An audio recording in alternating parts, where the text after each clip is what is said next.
백조 왕자. 아주 먼 나라 왕궁에 11명의 왕자와 엘리자 공주가 살았어요. 막내인 엘리자는 오빠들의 사랑을 듬뿍 받으며 지냈죠. 그러던 어느 날 어머니인 왕비가 세상을 떠나고 말았어요. 엘리자 공주와 왕자들은 너무너무 슬펐답니다. 얼마 후 왕궁에는 마음씨 고약한 새 왕비가 들어왔어요. 그런데 새 왕비는 마법을 부리는 마녀였어요. 새 왕비는 엘리자 공주와 왕자들을 아주 미워했어요. 어느 날 새 왕비는 왕에게 엘리자 공주의 건강이 나빠졌다고 거짓말을 하고는 시골 농부의 집으로 쫓아냈어요.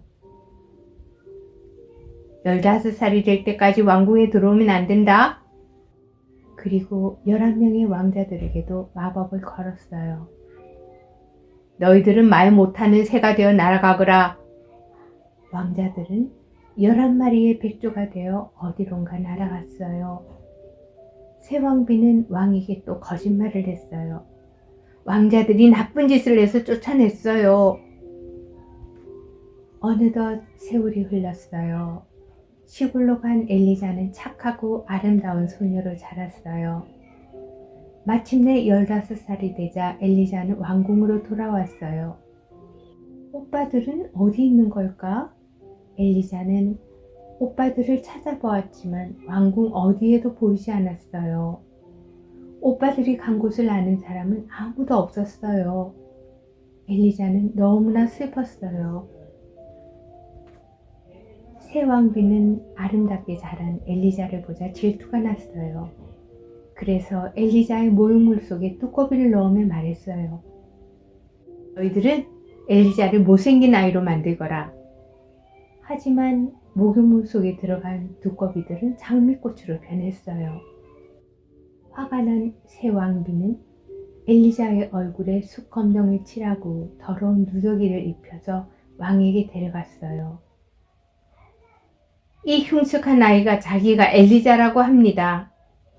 그럴 리가 없어. 거짓말을 한 아이는 당장 내쫓아. 왕은 엘리자를 왕궁 밖으로 내쫓았어요. 엘리자는 눈물을 흘리며 걷고 또 걸었어요. 오빠들은 어디 있는 걸까? 숲속을 헤매던 엘리자는 시냇물에 비친 자기의 더러운 얼굴을 보고 깜짝 놀랐어요. 난 시냇물에 얼굴을 씻으니 다시 아름다워졌어요. 한참 걷던 엘리자는 딸기를 따는 할머니를 만났어요. 할머니, 혹시 11명의 왕자들을 보셨나요? 엘리자가 묻자 할머니가 대답했어요. 왕자들은 못 봤지만 숲이 끝나는 강가에서 왕관을 쓴 11마리의 백조는 보았단다. 엘리자는 걷고 또 걸었어요. 마침내 숲이 끝나는 곳에 있는 강가에 다다랐죠. 거기에는 백조의 깃털이 떨어져 있었어요. 날이 저물었을 때 11마리의 백조가 바다를 건너왔어요. 백조들은 땅에 내려앉자마자 11명의 왕자로 변했어요. 아, 오빠들이었군요. 저예요. 엘리자예요. 오빠들은 엘리자에게 자신들이 백조가 된 일을 얘기해 주었어요. 엘리자는 오빠들의 모습에 눈물을 흘렸어요. 아침이 되자 왕자들은 다시 백조로 변해 날아가 버렸어요. 엘리자는 오빠들을 만나기 위해 해가 지기를 기다렸어요. 저녁이 되자 백조들은 버드나무 줄기를 입에 물고 돌아왔어요. 그물을 만들어 엘리자를 싣고 함께 다녀야겠다.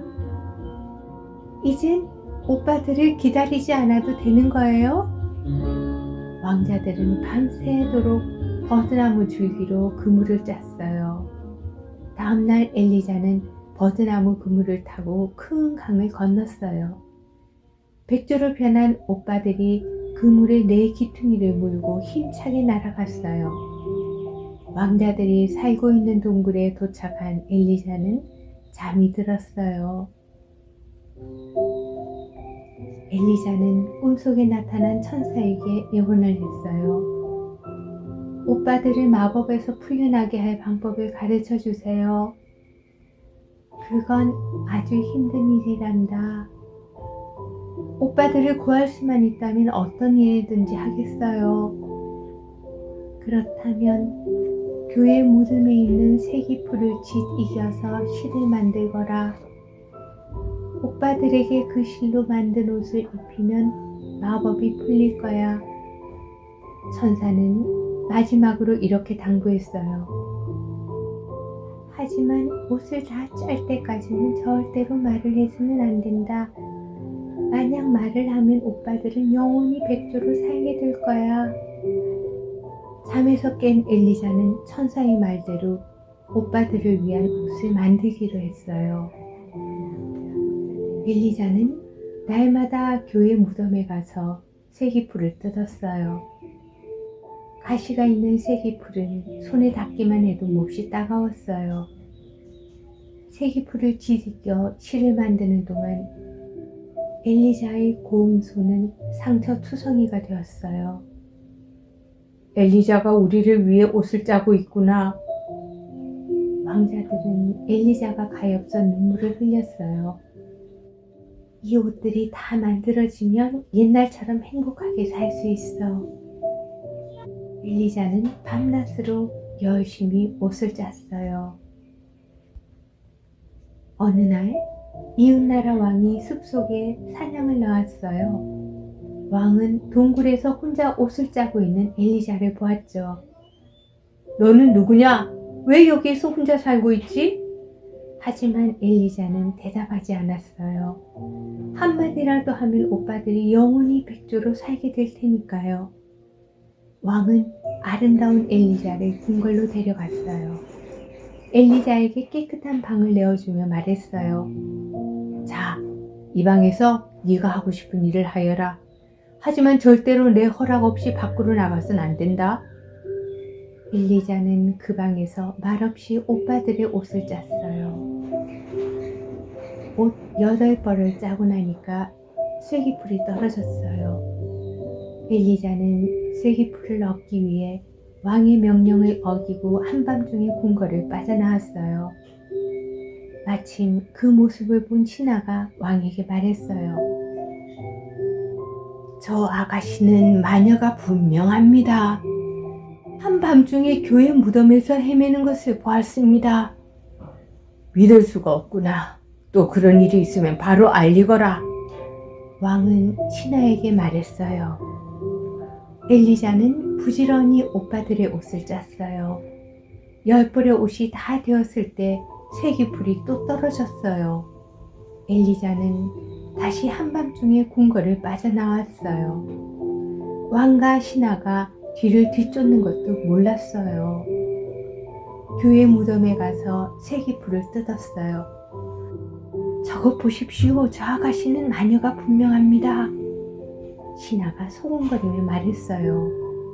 왕은 곧 마녀를 처형하라는 명령을 내렸어요.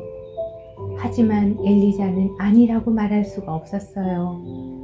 아직 오빠들의 옷을 다 만들지 못했으니까요. 엘리자는 처형대로 가면서도 옷을 짰어요. 마침내 엘리자가 처형되려는 순간 어디선가 11마리의 백조가 날아왔어요. 엘리자는 백조들을 향해 11벌의 옷을 하늘 높이 던졌어요. 백조들은 그 옷을 입자마자 왕자로 변했어요. 다만 막내 오빠는 백조의 한쪽 날개가 그대로 남았어요. 엘리자가 소매 한쪽을 다 만들지 못했기 때문이죠. 나는 마녀가 아니에요. 엘리자는 이 말을 하고는 정신을 잃었어요. 왕자들은 엘리자를 안고 왕에게 갔어요. 엘리자는 이웃나라의 공주이고 우리는 오빠들이랍니다. 오빠들은 엘리자가 말없이 옷을 짜게 된 이유까지 자세히 이야기했어요. 그랬군요. 난 그런 줄도 모르고 오해했어. 모든 사실을 알게 된 왕은 진심으로 사과했어요. 엘리자 공주, 이제 나와 함께 이 성에서 오래오래 행복하게 삽시다. 왕은 엘리자와 결혼식을 올린 후 오랫동안 행복하게 살았답니다.